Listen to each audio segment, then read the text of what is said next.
मानिसलाई खुसी पार्न यति गाह्रो छ। मानिसको पछि लाग्नुभयो भने ईश्वरको बाटोमा तपाईँ हिँड्न कहिले पनि सक्नुहुन्न।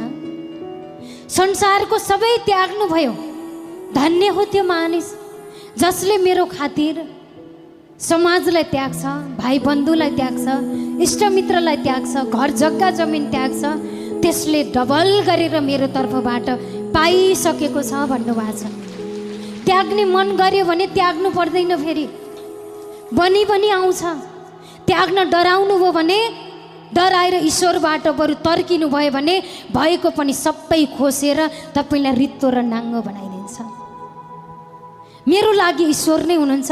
ईश्वर परमात्माको महिमा गर्दा समाजले, छिमेकीले, इष्टमित्रले गलत भने फरक परेन, म ईश्वरको नजरमा ठिक हुनु छ। समाजका व्यक्तित्वहरू के थाहा अहिले हुनुहुन्छ, एकछिनपछि अस्ताउन पनि सक्नुहुन्छ, तर मलाई प्रेम गर्ने, मलाई जीवन दिनुहुने परमेश्वर सदा सर्वदा रहनुहुन्छ।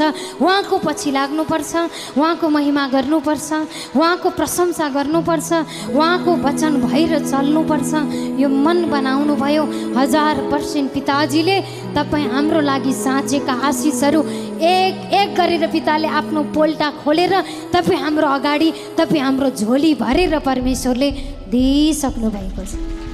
त्यसै गरी एउटा गाउँमा बुवा छोरा बस्नुहुन्थ्यो। उहाँसँग एउटा गधा थियो। अनि बुवा छोराले के गर्नुभएछ, आफूसँग भएको गधालाई गाउँको बाटो हुँदै एउटा गन्तव्यमा जाँदै हुनुहुन्थ्यो। जाँदै गर्दा बुवा छोरा नै के गर्नुभयो, त्यो गधामाथि चढेर जाँदै गर्नुभयो।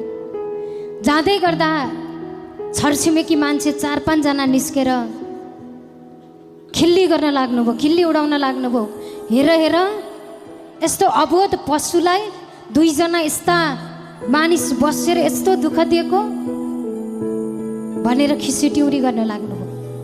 तब त्यो खिसिट्युरी गर्नुभयो भनेर लाजले बाउ छोरा नै झर्नुभयो, त्यो गधाबाट तल झर्नुभयो।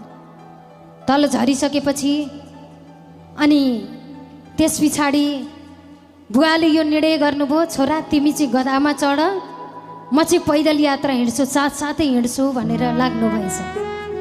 फेरि बिच बाटोमा पुग्नुभयो। अनि गधामा चाहिँ छोरालाई चढाएर अनि बुवाले चाहिँ त्यो गधालाई डोर्याउँदै हिँड्नुभयो। तब फेरि 4-5 जना गाउँका मान्छे आएर खिल्ली गर्न लाग्नुभयो।